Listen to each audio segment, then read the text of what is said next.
Yeah, it would be neat to have a bunch of Mando ships flying around. Greetings and hello there, everyone. It's me and your pal, the Gerbil. How you doing, Gerbil? Hey, doing good, Nooch, and you? I'm doing very well this bright and shiny early morning. Now, I think before we jump into talking about Paz Vizsla here and maybe some other stuff, I think it's worth mentioning we got together 2 weeks ago and we did a whole video at 6 in the morning, and we talked about, what did we talk about? Imperial Super Commando. Anyway. Some dumb mistakes that we make. Yeah. And then later that day, it all went right out the window. I didn't publish it like right away, and then all of a sudden, boom, Lightspeed bundles came out, and the whole thing was not a useless video, but you know, it's like, well, all of a sudden, I probably actually got a bunch of views, so people did watch it. Interesting. So hopefully today we could talk about the news of the day and not have it be defunct by, I don't know, a few hours from now. So actually, CG's done this to me a couple times. There's a video I did with Scribe. You know Scribe? Yes, sir. And we sat down for a good hour, and we had a great time speculating on GLA requirements, who would be in round 3. And like we just went all over, had a blast, a lot of laughs. And then as we were editing it, not even 12 hours later, you remember how they kind of leaked them preemptively with round 2, and then they put 3 out almost at the exact same time? It was actually, and we're both sitting there Yeah. And we had like a game going there. We were like taking a score sheet and keeping track. We were gonna really have some fun with that. And then we're like, well, do we publish this? And yeah, we decided not to. I say I don't remember seeing that. I can't see everything though. It's just impossible. But man, that's frustrating because I know that you and I get together and we'll spend an hour plus recording, and then you know, I spend a good amount of time editing this too. So to have something like that happen, that's plus it's 6 a.m. man, for me. I know it's not for you, but anyway. Yeah. So Paz Vizsla, tell me. I listened to Arnold, but I didn't read the kit. So what's your take here? Oh, so you haven't read the kit? I didn't get a chance to. It came out yesterday, and I was just busy last night. But I did listen to Arnold's Whole Internet News breakdown about it. Yeah, I watched some of him while I was eating lunch at work today, but I haven't had a great chance to review the whole kit either. What I did take away, though, from a quick skim, and I was just curious what other people think about it, so I posted on Reddit, and some mixed results there, but his unique one has 386 words, and I think I counted, and I just skimmed it, I haven't like really read it right, but it literally is 1, 2, 3, 4, 5, 6, 7, 8 paragraphs, and it has, I think, 11 like conditional moments. You know, the first time this happens, whenever this happens, when that happens, and I don't know about everyone else, but you know, 250 characters, I'm starting to really lose track of all the if, then, whens, coulda, shouldas.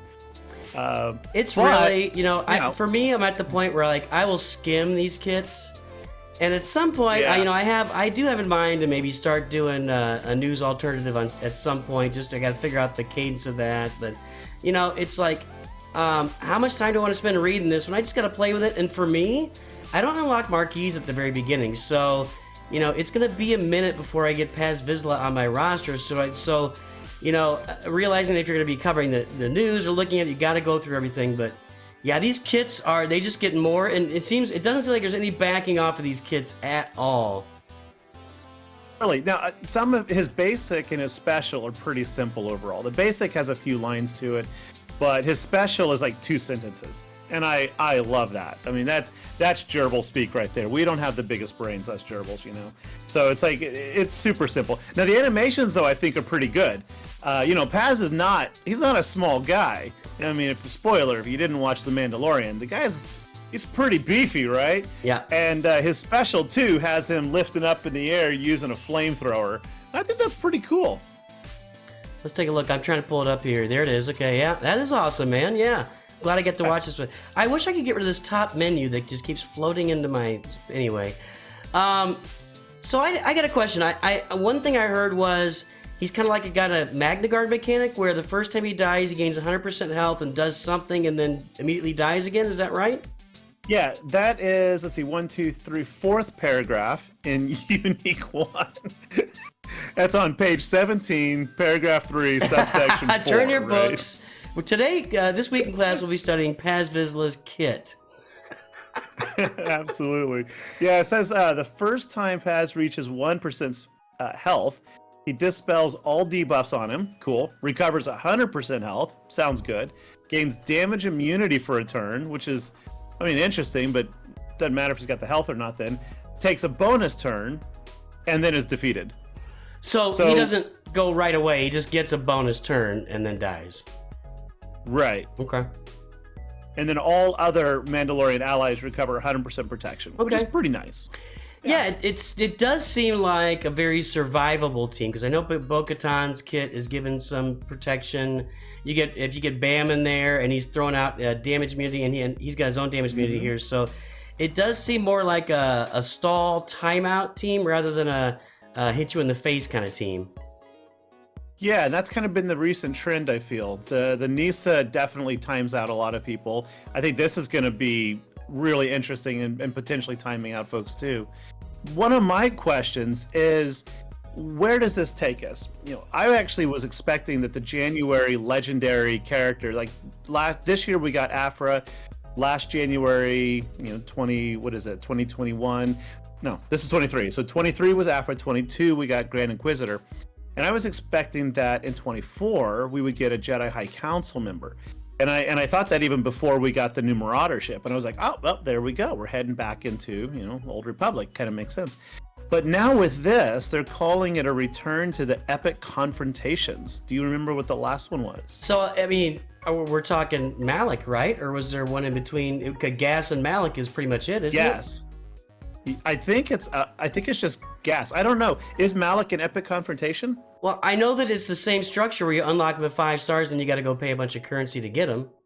I didn't have the game open. Yeah, but this one they're saying will be for the Bo-Katan Darksaber will be a 7-star unlock.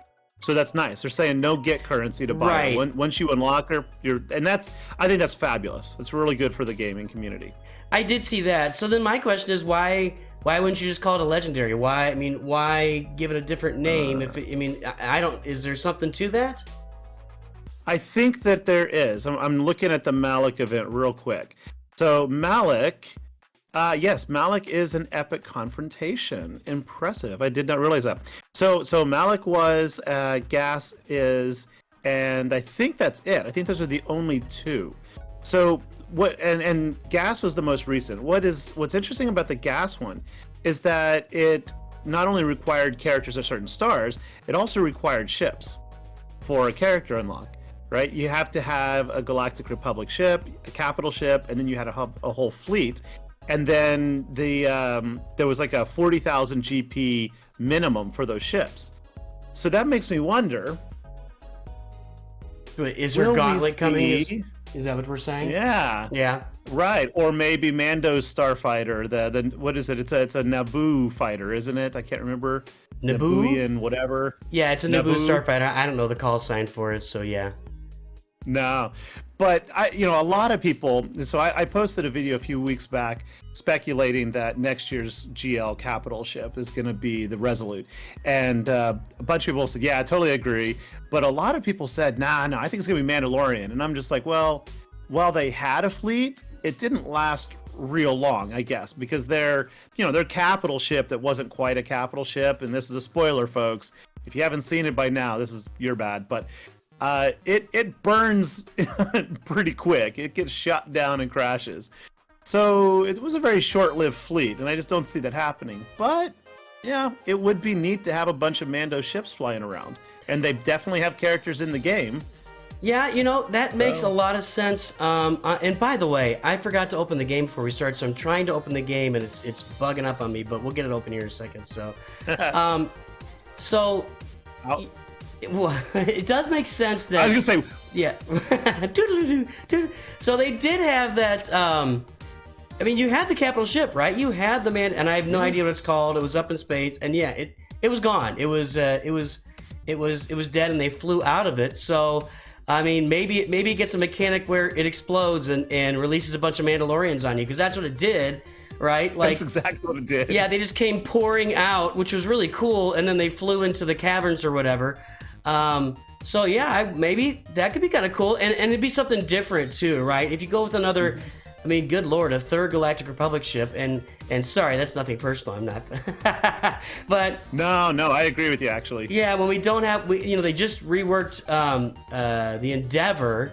I don't really. That was kind of weird. It's like, okay, maybe it helps some newer players but whatever.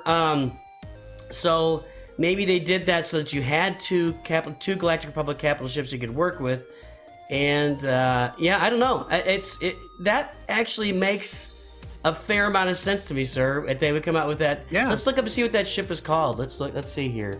You know what it's called? Oh, no, I have no idea. But so they are clearly taking this into, and I think they are explicitly saying somewhere. I got to go back and read it all here, but they are saying, that they're building towards a Mandalorian epic confrontation here with a light side Mando squad. So that means we're going to get the Bo-Katan, Darksaber, and likely a couple other Mandalorians, and then you throw in some ships, and then you've got kind of a reworked gas type event. So yeah. So I'm kind of excited for that. Yeah, I agree. Now let me read this here. It's the Kandosi type dreadnought was the Mandalorian star driver, and this is what interesting to me. It was the Mandalorian word for, oh man, it was on there on Google. Now I can't find it. The Mandalorian word for indomitable is the Kandosi. So it just Indomitable. Yeah, Kandosi. I mean, so could it be the Indomitable, or I guess it could just be the Kandosi? I don't know. Let's go with Kandosi. The other one's kind of hard to pronounce. You can't handle Indomitable? Yeah, I don't like all right. Let's see if I got don't the like game. that one. All right, game finally up. So let me go. And I'm sorry about that, everybody. I apologize to the masses, to all the boys and girls and cats and dogs out there. Game is up. All right. Hey, fantastic. Yeah, so they do say in the kit reveal here for Paz, they say that Bo-Katan Mandalore high-level character preview.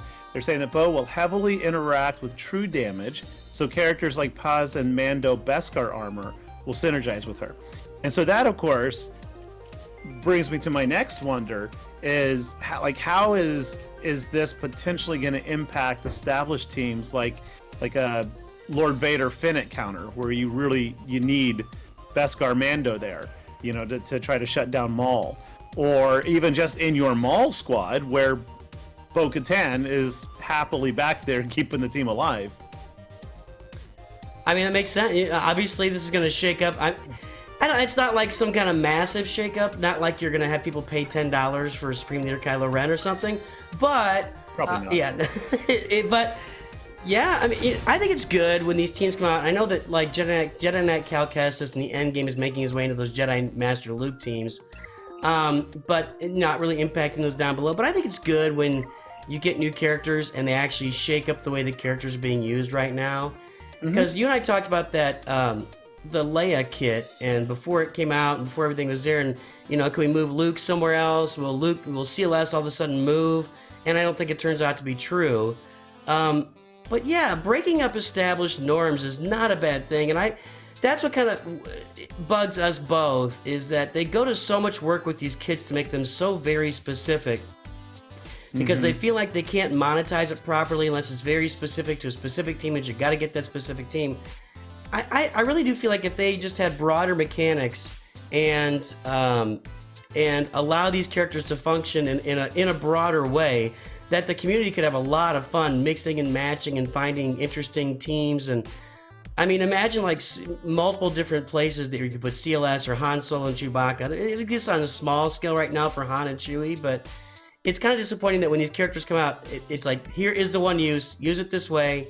And there's no other way. It doesn't fit in. It makes no sense to use it any other way. Oh, yeah. I get it, but yeah.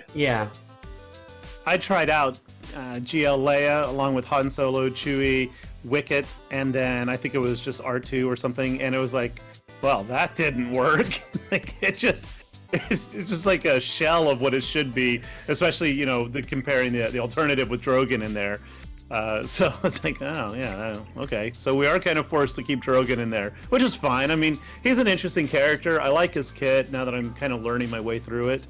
But yeah. So I think this is actually a good shakeup, and that's why I say it's a wonder, not a concern, as to where Bo-Katan original is going to be. There's a line in here also in that same paragraph I read earlier. It says once the whole squad is assembled, and that definitely implies more to come. Stay tuned, ladies and gentlemen. Yeah, it does sound like it's going to be a full light side Mando bunch, whereas now it's just kind of a mishmash of Maul and Bo-Katan and any other Mandalorians you can find. So are we gonna get Baby Yoda in an IG-11 mech suit along with the Mandalorian dad? I don't know what we're going to call him.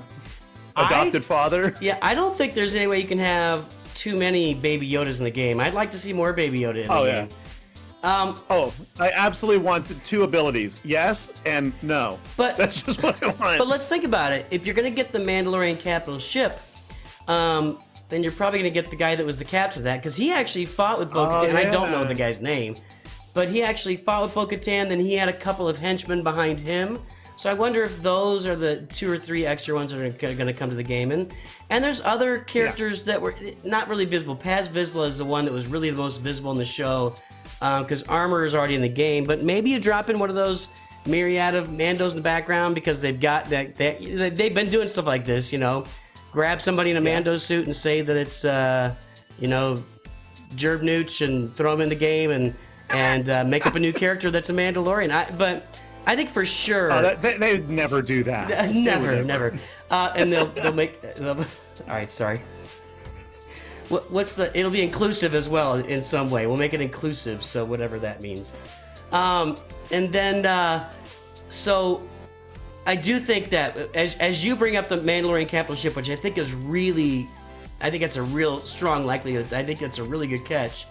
Why wouldn't it be? And did you look up that guy's name? I'm trying to find him right now. I'm over scrolling on IMDb. I know that he has some backstory. Like, he's been in some other shows as well. I don't think that he was. So it's not Navarro. No. Moff Mando. I don't want to spend too much time looking for this. Is it? Oh no, it's not. Oh, I don't know who that is. He's not coming up on just like the main character list. No, he's not. Yeah. Well, I can tell you what. Yeah, what probably will not happen though, come January 12th or whatever, when Bo-Katan Darksaber comes, there's not going to be a $10 Bo-Katan pack to get all these characters at Rally 5. No, that's not how that's going to be working. Absolutely not.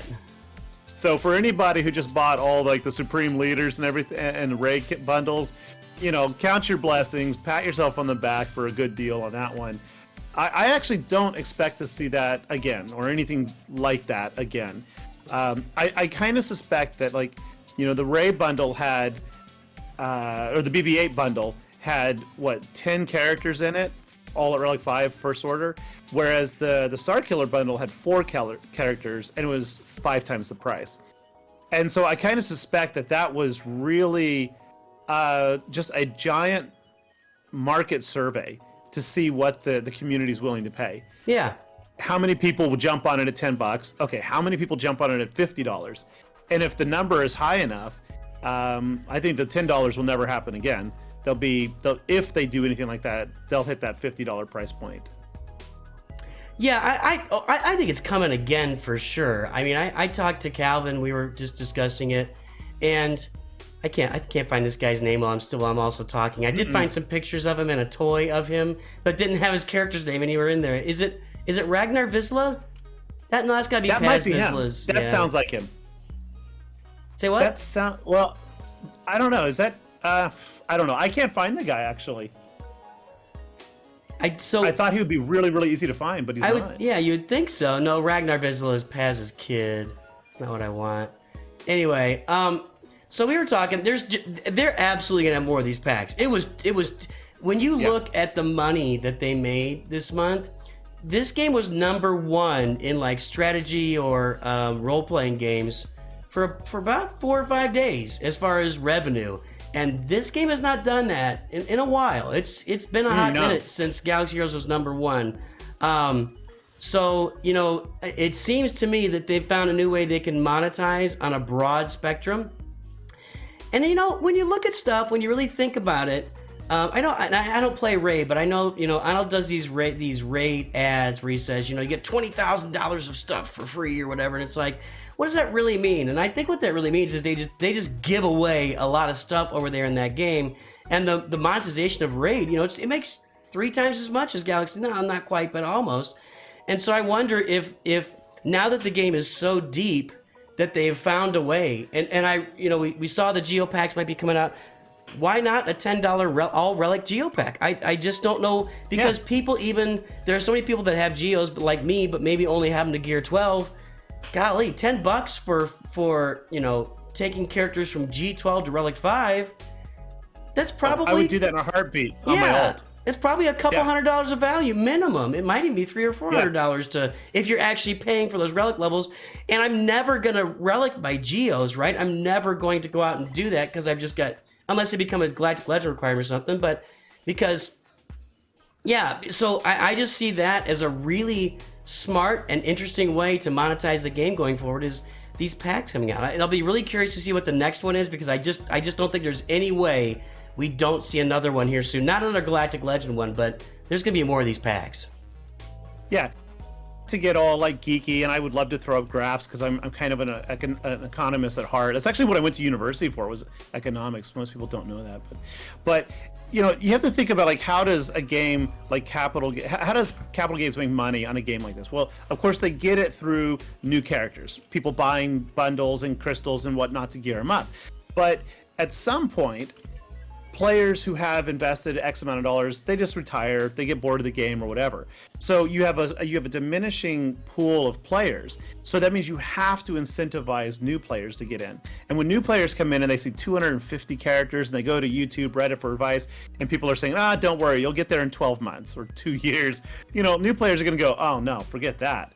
So I think that they absolutely had to do something like this, to put that initial sunk cost in for new players, that they have something to engage with immediately and feel like that they've jumped that first 2 years or year and a half to you know, feel good about the experience and encourage them to keep playing. So I think that as we get more and more GLs, we might see them revisit these, probably not as generous in cost, but keeping the progression of GL. So maybe next summer we might see, what would it be, Sith Eternal and Jedi Master Luke, I think were the next two. I don't remember the order they came out in. Yeah, I could see a Sith Eternal. I don't see a Jedi Master Luke. I mean, and the reason is that like 70% of his journey is Jedi Knight Luke requirements. Jedi Knight, yeah. And then and if you give away any one of, and I'm gonna pull them up here, Leia or Jabba or Luke, they're just giving away the other ones as well. So yeah, that's very true. Yeah. So I suppose it could be like they had a BB-8 bundle. It could be like a Jedi Knight Luke bundle that gets you on the pathway, and then of course a C bundle would be pretty easy. Yeah, I don't know, man. I just feel like that, like the Jedi Knight Luke bundle. It's pretty heavy because you got Rolo in there. Yeah. Wampa. Now, what I could see is like for sure Sith Eternal. That I think that'll be in whenever they do this. If they do it 6 months from now, May the 4th, whatever they do, there's going to be a Sith Eternal. It's just flat out going to be there. And they may relaunch the bundles they had this time. You know, may put Kylo and Rey back out there for everybody, and maybe Starkiller. Maybe they throw like, hey, here's Wat Tambor for $20. You can have just this one guy, because you know he's the only road. I don't know, but I really, it's hard for me to see them doing a lot of stuff like Jedi Knight Luke or, because it just gives away so much along the way to 3 journeys, and maybe a couple years down the road, maybe that's down in the future when they have a couple more Galactic Legends on the table, or is something big and new coming to the game? I just don't know, you know, at this point, because we still need a Separatist Galactic Legend, and we still we could use like a scoundrel galactic legend. There's a lot of scoundrels that just kind of sit there right now or are on teams, and so I guess those are the only two factions right now that really don't have a galactic legend tied to them. So I don't know where they go with the game after that. So did you see any impact of the bundles in the last couple weeks of GAC? Oh, dude, yeah. So I if anybody wants to go watch my most recent Grand Arena battles, and it'll happen again this time around. The first, I took my NOOCH 2 Jabba account where I'm free to play rushing Jabba the Hutt, right? And we're 4 months into that. So I just hit level 85. This is literally my first time in Grand Arena, and I played the first round fine, or maybe I didn't. Maybe it was whatever. I get into Grand Arena, and yeah, 2 of my opponents had bought the packs, and so I can't beat their fleet. And I think that at the end of the game, think about the impact of dropping Relic Lando Falcon, Relic what all was in there? Yeah, you get Boss. Oh Evan yeah, Hawk. Houndstooth. Yeah, that's all it took. That's all it takes. You give a bunch of characters Houndstooth, Relic 5 Boss for $20, and the entire fleet meta at the anybody's been playing a year or less is blown. It's just gone. Like, in fact, my video for the Jabba account last week was, well, goodbye Fleet Arena. I'm not even trying. I put together my Geo team, and I was staying in the top 50. I was actually staying around 35 or so, and now it's like I'm like in the mid 60s, and everybody around me has a Relic 5 Houndstooth, and I'm like, I can't kill the ship. Like, there's nothing I have, and I'm not gonna like take my Geos to Gear 12 to try to kill it, because that's just cost me time for Jabba. Nope, a normal player, you might do that, but by the time you do that, it's so dropping those fleets really blew up Fleet Arena in a big way at the bottom of the game. So I'm really like chuckling a bit here because I got 2 thoughts on it. So first off, a lot of people asked me too in Discord and whatnot, like, how is that going to impact my GAC? And I was like, don't worry about it. I think you'll be okay. They don't have the Zetas, they don't have the mods, and you know what? No. I bought the First Order BB-8 bundle, and on my alt account, I was like, oh man, I'm all out of. Oh wait, no, here we go. Kylo Ren unmasked, Hux. There we go. That team's dead. Oh man, what can I use? Oh right, here we go. We'll throw in Phasma and 2 TIE or pilots, because there are 5. I didn't have mods on them, but I still dominated pretty well because of that. But it made a much bigger impact than I expected. Yeah, I think in Carbonite is where it's really going to hurt the most. But because I'm sitting there with, I got a Gear 12 Wampa and nothing else is Gear 12. And all of a sudden on the front line, it's 3-man, so it's the one team on the 2 teams on the front line is Kylo Ren unmasked. Whether he has mods or not, I got to deal with this thing. And then Finn and the Resistance heroes up top, and I'm like, oh my god, what I can get out ahead of them, and I can hope that I can do enough damage. But Gear 9 Imperial Troopers trying to destroy a Relic team, that's pretty rough, even for Gear 9 Imperial Troopers. So. Yeah, it is definitely shaking up everything, and it'll work its way out over time. But there's gonna be a significant amount of time as it does that. But even when you look at my main free-to-play account, where I'm kind of bouncing between Kyber 4 and Erodium right now. Mm-hmm. In Erodium, it's like you take all those players, and if they hadn't farmed Kylo, you're just adding, a giant influx of stuff there. So players that might have had 1 or 2 or 3 Galactic Legends before, now within a few months we'll have 4 and 5 Galactic Legends. 4 or 5. So it is really impactful to the game. So we'll have to see how it works out. The one thing, and I feel like I'm going on here, but the one thing you could say about like being at that Erodium Kyber level is, even as a free-to-play account, the only thing I'm farming are big giant farms at this point, right? I mean, I'm farming Leviathan right now. I just got the Dumbest Sith Eternal Emperor, and Jabba is up next. Then I got to sidetrack and get the Inquisitors after that. So, so I can kind of keep up, but I'm really curious to see over time if I'm able to really sneak my way back into Kyber at all. I did go 3-0 last time, but it's mostly because people didn't show up. So we'll see what happens. It's going to be, the impact of the game long term as far as Grand Arena and just farming in general. It remains to be seen, but the Zeta and mod deficits and even Omicron deficits and gear that, well, not gear, but those deficits people are going to face are going to last for months. It's not going to be a quick thing at all. So maybe you see a Geo pack and a Zeta pack. Maybe that's what's next to it. Oh, wouldn't that be an opportunity? CG probably just heard that and just had an explosion. Like, why didn't we think of that? Oh, that's probably coming. They planned this out for a long time. It'd be like probably. $20 for 40 Zeta match. You can buy it 4 times or something. Something like that. So yeah. So the other thing I was going to say real quick about Houndstooth. Houndstooth is definitely a problem. And I know you're not a believer on my beloved Home 1 fleet, but the Raven's Claw really invalidates Houndstooth. I don't care if you got a Relic 8 or 9 Houndstooth. The Raven's Claw just says, I don't care. Because it passes around Foresight to your team, and anybody with Foresight ignores Taunt. So I go in with a much lower, like I've got like Gear 11, Biston, Cassian, and whatnot on my alt account. And I just unlocked Executor on that account. Super happy about that. I'm back in the top 5, thankfully, to get my crystals. But the top 10 was all like 500, 550,000 power fleets. Some Executors, a Profundity, but there were also several Chimeras and Executors that were like, they had Relic 8, Houndstooth, Relic whatever, Darth Vader's. And my Home 1 just goes in and just clears them out real fast because you take out all the attackers and then they're sitting on their capital ship in Houndstooth. And what happens is both the Falcon and the Raven's Claw dispel his bonus protection on their basic. So they're both assisting, perpetually dispelling. Right. You kill them really fast. But with that said, it's a big investment just to get past Houndstooth. I recognize that. I don't think I ever said I don't believe in your Rebel Raven's Claw fleet. I think you're. You're creating. I hear that tone. Yeah, you're creating your own what's the world? I don't know. Disadvantage. My own narrative. Hey! I have to live somewhere. There you go.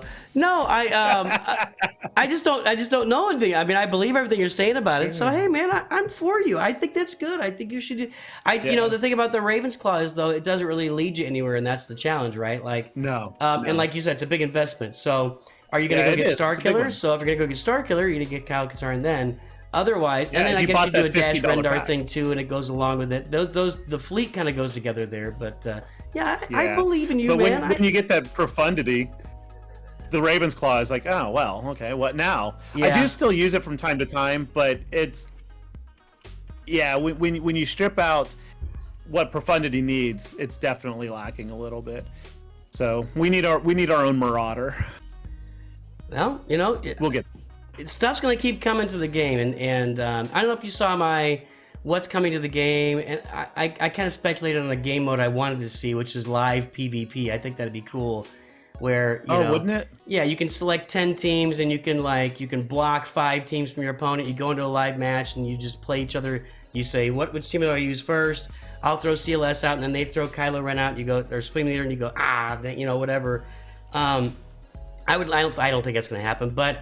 Also in that video, we talked, and did we talk about vehicles here recently? A couple episode or 2 back we did, because we both remember when CG said they were bringing vehicles. Yeah. Like, it was official. It was not, we didn't make that up. It wasn't like a data mine. It was like they said vehicles are coming, then they scrapped it like a few months later. And I just wonder with the dropping of these packs, because you're really making the whole, you're opening up everything. There's got to be something very large coming. There just has to be. And I could be wrong, but it just seems like there's something really big. And I know that Relic 10, fine, that's going to happen. But I just feel like something big has got to be around the corner for the game. And I just wonder if maybe vehicles is there, but I don't know what else might be that something big. So I feel like they're trying a lot of new ways to engage to play the game outside of the the 5 versus 5 kind of British red coach stand and shoot, right? Like the speeder bike raid actually literally changes the kits of the characters based on their role and everything. So that's a whole new way potentially. And then if you've done the Leia unlock or you've seen it, there is a phase where you are on speeder bikes, and it's Leia and Luke chasing 2 speeder bikes in front of them.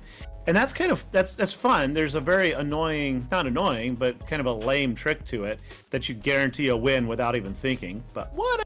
That's fine. It was an easy unlock because of it. Do you know the trick? No, I don't. I haven't really. I've seen the gameplay, but what's the trick?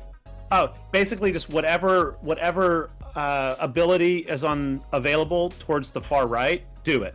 So you got a basic, special 1, special 2. You just start on the right and just ignore everything. Always the right side button, and you basically cannot lose. I mean, that's the same thing as like SLKR and Ray events. You just do the first 2. Yep. You go 1, 2, 1, 2, 1, 2, 1, 2, 1, 2. Yeah, you don't need the scissors. You just use rock, paper, rock, paper, rock, paper, and eventually it's done. Yeah. Yep. Same idea. So it's just right, middle. Yeah, it's like, whatever. But no, so I think that they are experimenting with some gameplay variations, especially, the crate raid brought in mega size and then reproportioned the characters down. Leia's final round unlock, similarly, you're up against an ATST. So I think that they are looking for new things, and I wouldn't be surprised if they introduce some kind of a new mechanic or mode that introduces a whole new style of play. Yeah, I would very much love to see that. We're even seeing a little bit of that in Conquest, where the most recent one against Vader. Is that what you were thinking of? Yeah, because I used Wampa to redeem Vader, and I thought it was fun. It's like I could throw anybody. I think I had Gas redeem Vader at one point. It's like, that's perfect. Let's do that. That's how it should be. Yeah. Did you see the kind of visual bug on slower animations? No, but I know that sometimes Palpatine gets tossed to the left and sometimes to the right, but he never gets tossed down the middle. I do know that. What was the visual bug for slower? One. So if the unit that did the kill shot has a multiple, like Han shoots twice or Nisa triple shot, the animation for that action sometimes appears on the close-up of Vader as he's turning to look at the Emperor and the characters. So I got a great video of a Nisa rock slam him in the face in close-up, right? He's looking at Nisa and then whack to the head, then he turns as if he's looking at Palpatine saying, "Bro, why'd you hit me with a rock?" That's amazing. I'll check that out next time. Yeah, wow. Yeah, so that's pretty funny. But yeah, I agree. I think something's coming. I would love to see vehicles. I think that would add a new dynamic to it. It kind of scares my wallet a little bit. Yeah, but I like the idea. But there's so many great vehicles in the game that could be here, and I don't know why they scrapped the game mode. There wasn't really. It's probably had something to do with difficulty, and I'm sure. You mentioned the sunk cost fallacy earlier. Of course, as economists, we can discuss. It's just there's trade-offs for them as developers, as how much time they got to put in and how much money they think they can make on it. But let's. You want to say something about that? Then I got a final topic for us. Oh no! I was just say if they do bring in vehicles, I want the Vespa crew. Just because it would be awful. So you could have that should be like the introductory vehicles, right? Because they'll just slowly just fade away to nothing. They'll be like the ETH Koth of vehicles, right? And exactly. The cool thing about the Vespa vehicles, if you brought them into the game, it would give us a real chance to get used to the game mode because they move really slow. And so as they're moving really slow, you're like saying, okay, I can start slow with this game mode and understand how it works before it starts moving fast. So that would be the good thing about the Power Rangers scooters coming to the game is how slow they actually move. Yeah. But I don't know. We'll see what happens. No, I don't think we're going to get the Vespa crew. I actually don't want that. So let's talk about. Here's our last topic, and we've been meaning to talk for a while about quality of life improvements needed. And I'm gonna turn to you first because I know you've kind of got a passionate take on this, and I think it's really important because right now, I'm managing 3 accounts, so I'm not a real good measure here. But I know that a lot of people that play this game have at least 2 accounts. People have alts. Yeah. And especially people that are spending on the game will almost always have an alt that they're working on. And I'm going to turn over to you. What do you got what are your ideas? What do you got to say about that? Oh, there's so many things I would love to see in the game. Some of them are quite large, some are quite small. As somebody who's been playing the game for, I believe, over 6 years, I don't remember when I first got into it exactly, but I really feel that the game needs a visual overhaul, not necessarily in the character skins, because they're doing that slowly, but the cantina, the actual, like, the home screen interface, I think is really, really aged. And it's not that it looks bad, it's just that given the amount of money that people like you or I or many others have put into it and the time we've spent in it, it's really kind of sad to me that, we're still looking at the same screen after 6, maybe 7 years. And what drives me perpetually nuts is when I scroll all the way to the left, there's this dark corner. And I've made memes about that corner, like, why is there not a virtual ATM over there?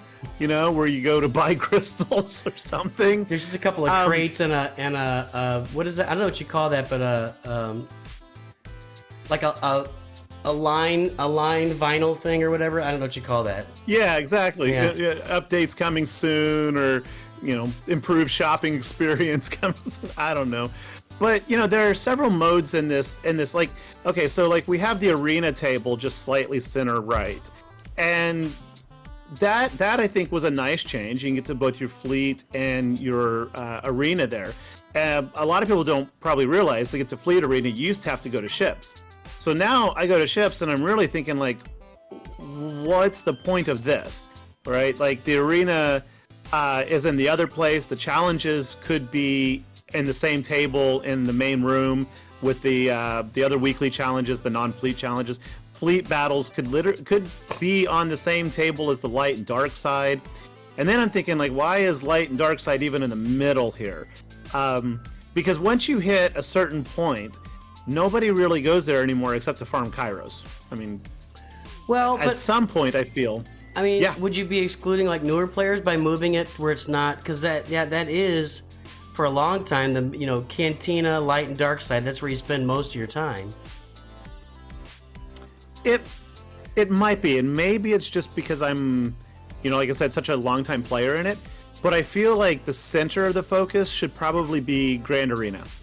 Even though Grand Arena doesn't happen all the time, that is where, when Grand Arena is around, if you're engaging in it, like CG wants you to engage in it, that is a place that's very easy to go in and spend an hour and a half, 2 hours in a single day. Especially if you're one of those people who scout your opponents or whatever.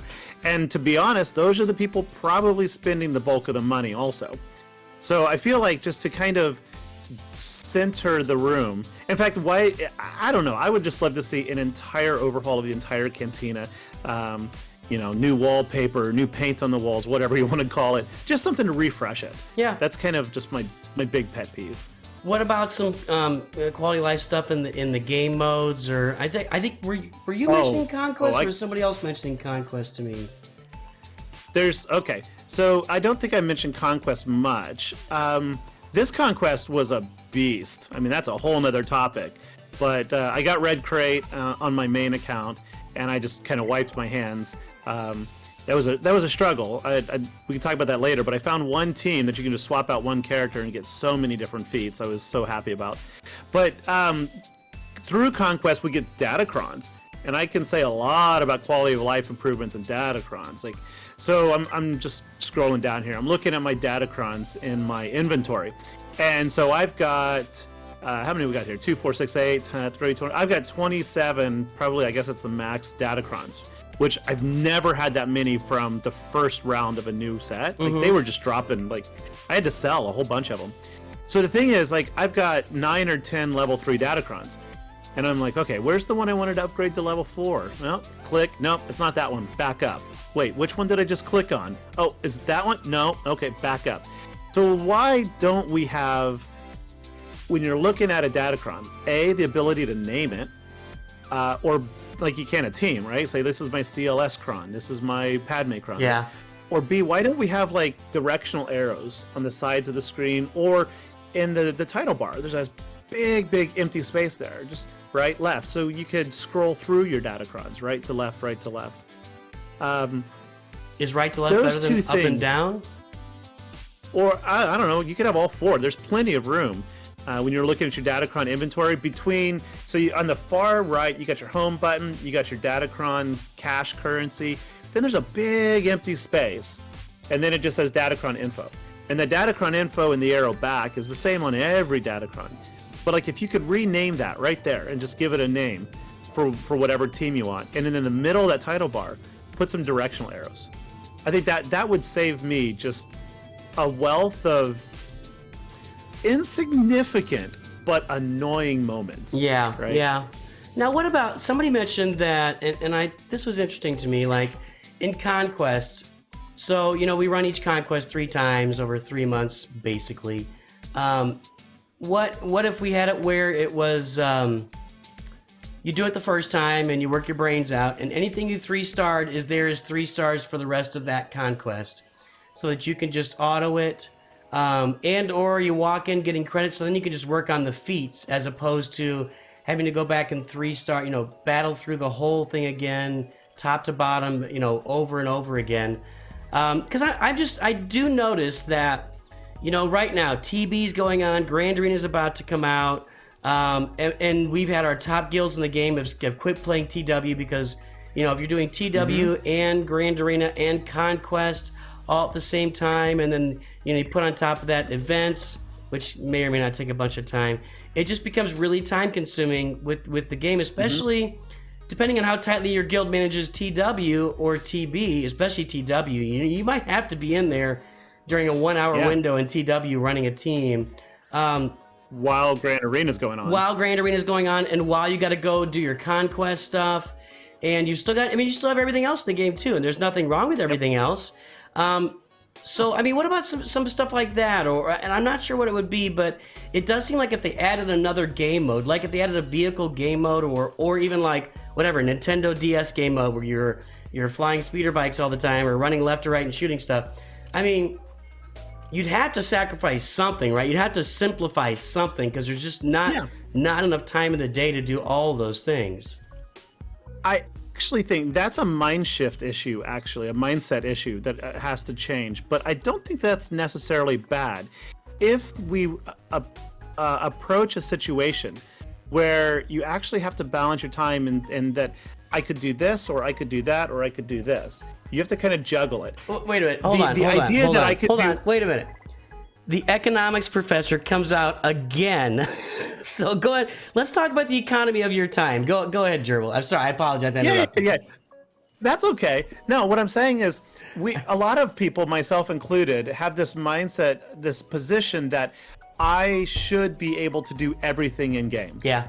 And the reality is, I don't think that that's really true, especially as the game grows and expands, and hopefully expands even more, right? Like I just think back to even some older classic games like Final Fantasy or whatever. You could never sit down and do everything available in that game. So why do we expect to be able to do everything in Star Wars Galaxy Heroes? So I think that's the first thing that does need to change. With regard though to Territory Wars, I totally agree there. I think that Territory Wars needs a massive overhaul. I think that you should be able to preload your teams just like you do your defense and GAC. Set your team, save it, let it go. Yeah. I think that they need to dramatically reduce the number of teams there. If you've got 50 teams on defense at the top end, my guilds have anywhere from 36 to 48 every single time. There is nothing more boring than opening up a sector and seeing 48 identical teams on defense. And that really hurts people in international time zones where you're like, hey guys, I'd like to attack, but we need to get rid of 37 more rays, right?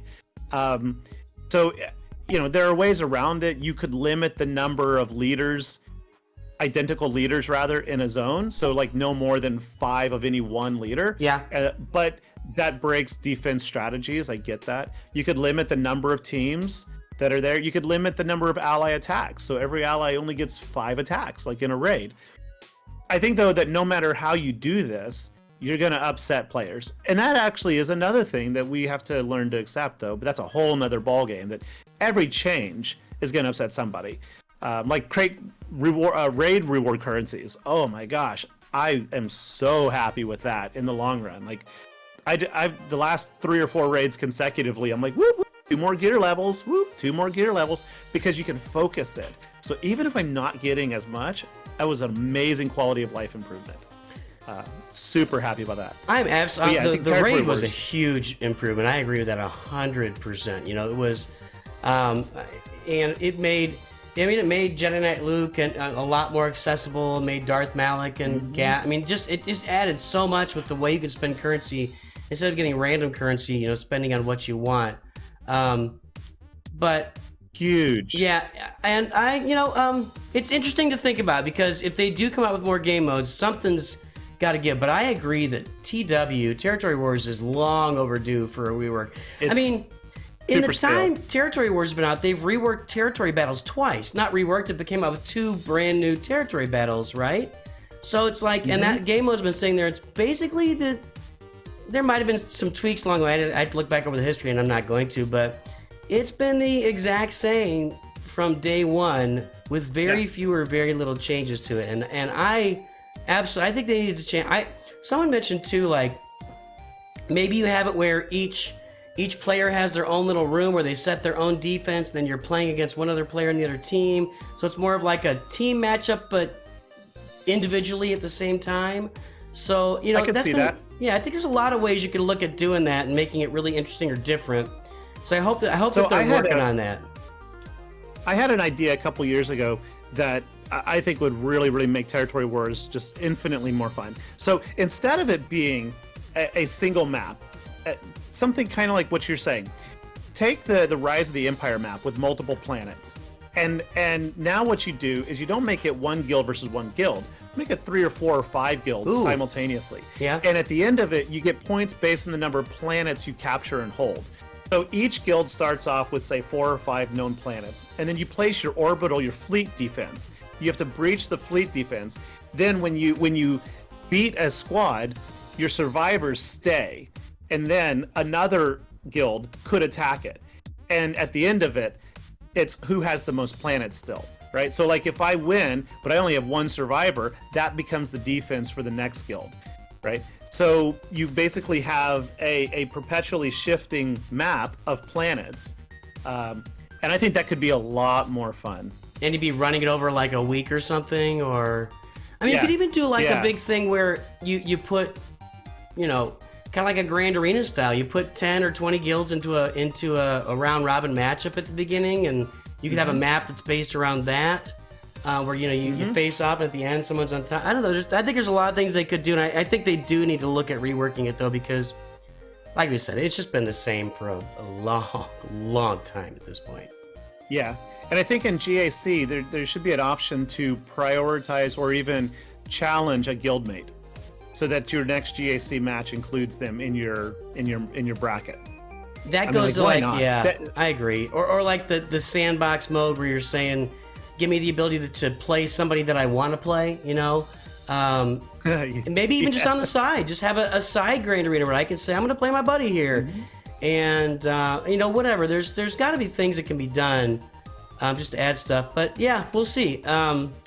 It's going to be... I think 2024 is going to be another great and interesting year because 2023 has been chock full of craziness in this game. Like, all sorts of massive changes to this game that I don't think any of us were really expecting to happen. No, it's been a great year for the game. The crate raid, the revelation of the new raid with the speeder bikes, the lightspeed bundles, a lot of really, really good characters have come. It's been a good year for Galaxy of Heroes. Yeah, I agree 100%. I think we're going to wrap up on that note. I got to go get my kid ready for school. So any parting words for us, Herr Gerbil? Well, let's see. If you participate in a Star Wars trivia night as I did last night, make sure you get a team. What? No, hang on. Now you have to explain yourself. That doesn't. What is that? What? You went by yourself? Yeah, I didn't have anyone to go with, so I just went by myself, and I jumped in with a team of 2. And we did pretty good, actually. It was a lot of fun. Shanghai is not really, China's not known for its Star Wars fandom here. But there was about 150 people there. It was at a really nice Mexican restaurant. They had discounted Coronas and tacos all night. And there's, like I said, about 150 people. But the teams next to us had like 11 people, 10 people, 9 people.